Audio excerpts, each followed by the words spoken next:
Oi, oi, tô aqui de volta para contar agora para vocês como que funcionam as regras do Eurovision.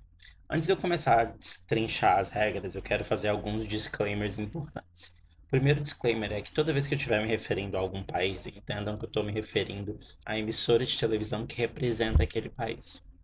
Até porque o Eurovision é uma competição de entretenimento, é uma competição musical. Então, os órgãos governamentais dos países não estão diretamente ligados ou vinculados a essa competição, ok?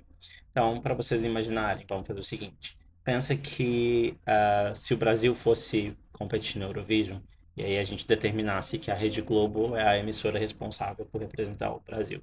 Então, toda vez que a gente estivesse falando sobre o Brasil na competição, na verdade, a gente estaria falando da Rede Globo, ok? O segundo disclaimer importante é que cada país tem liberdade para escolher como quiser os artistas que vão os representar. Alguns países fazem competições nacionais para definir os seus representantes, outros países escolhem dentro dos seus próprios diretórios ali, dentro das emissoras, quem é que vai representar eles.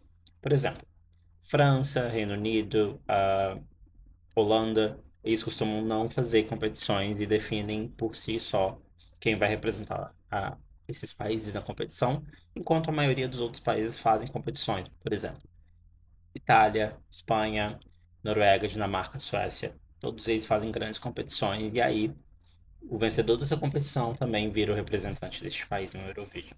Ok? Mas vamos lá para as regras. Primeira regra. A primeira regra do Eurovision é que todas as canções precisam ser originais. Ou seja, elas têm que ser escritas e compostas pelo artista e estarem sendo lançadas pela primeira vez dentro do período em que o Eurovision está vigente.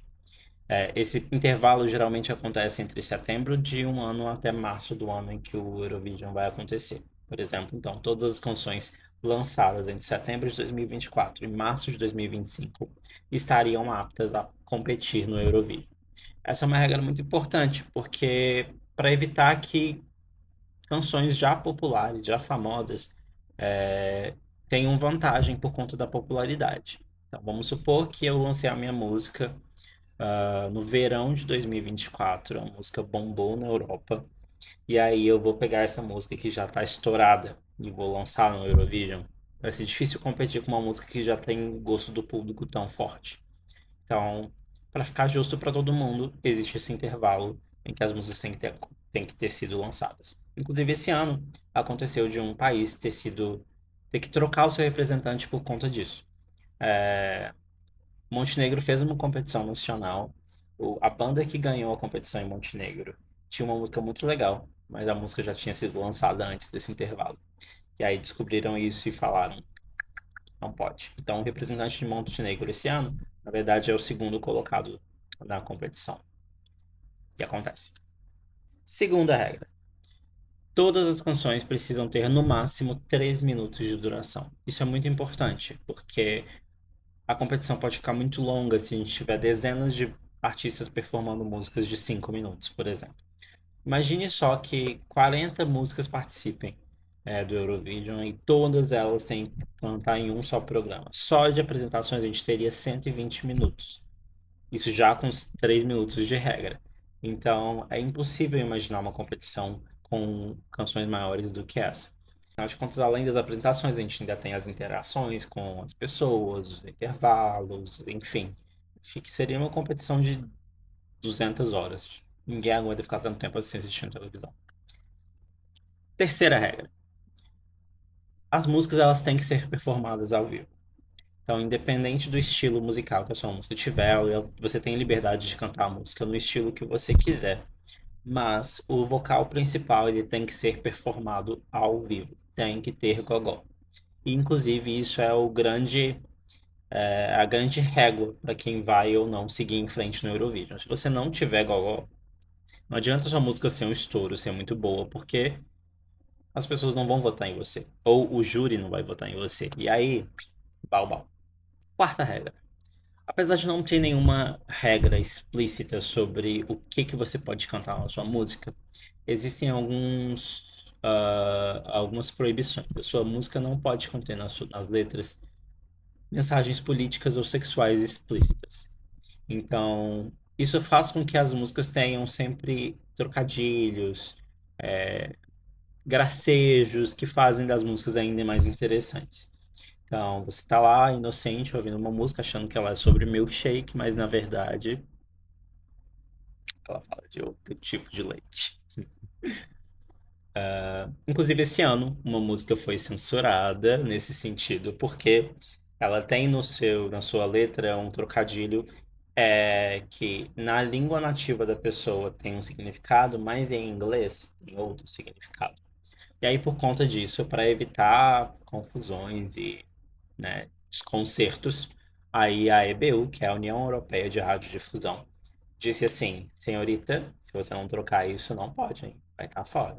Aí a senhorita, representante deste país, foi lá e alterou a música para que tirasse esse trocadilho. A música continua ótima e ela foi muito esperta, porque veja bem, ela trocou a música oficial que vai competir é diferente, mas ela não lançou essa versão alterada no Spotify. Então, todos os fãs que estão acompanhando as playlists oficiais do Eurovision vão estar acostumados com a versão antiga. Então, na hora da música, na hora da apresentação, eles vão fazer por ela o trocadilho que ela não pôde fazer. Porque vai estar todo mundo cantando, todo mundo feliz, e o público pode fazer o que quiser, ele não pode ser censurado nesse sentido. Então, vai ser chique. Mas, quando eu for falar das músicas precisamente, eu explico pra vocês que música é essa e onde que tá o grande problema. Quinta regra. Você não pode votar no seu próprio país. Essa é a principal regra do sistema de pontuação do Eurovision. Por quê? Os países têm grandes diferenças populacionais. Afinal de contas, a gente tem países com milhões de habitantes e alguns países com apenas milhares. A gente tem países minúsculos na Europa. Então, para evitar que você só tivesse alguma chance de ganhar se o seu próprio país estivesse votando em você, desde o começo a regra sempre foi: você não pode dar votos para o seu próprio país. Então, você tem que votar nos outros países competidores e torcer para que os outros países votem na canção do seu país, se você quiser que o seu país ganhe. Isso é muito divertido e torna o propósito inicial do Eurovision mais forte ainda, né? Porque a grande ideia do Eurovision é unir os países após a Segunda Guerra Mundial. Então, se a gente estivesse se dividindo e competindo, não, eu quero que o meu ganhe, você vai ter que perder, a gente não teria esse propósito sendo cumprido. Mas a gente está tendo porque os países não podem votar em si mesmos. Então, eles votam nos outros e isso estimula parcerias, camaradagens e etc e tal. Falando em pontuação, eu vou cortar esse vídeo aqui, porque eu vou fazer um vídeo inteiro só sobre a pontuação do Eurovision, ok? E é isso, gente. Beijinhos, até o próximo vídeo. E não vejo a hora de começar a contar pra vocês sobre as canções.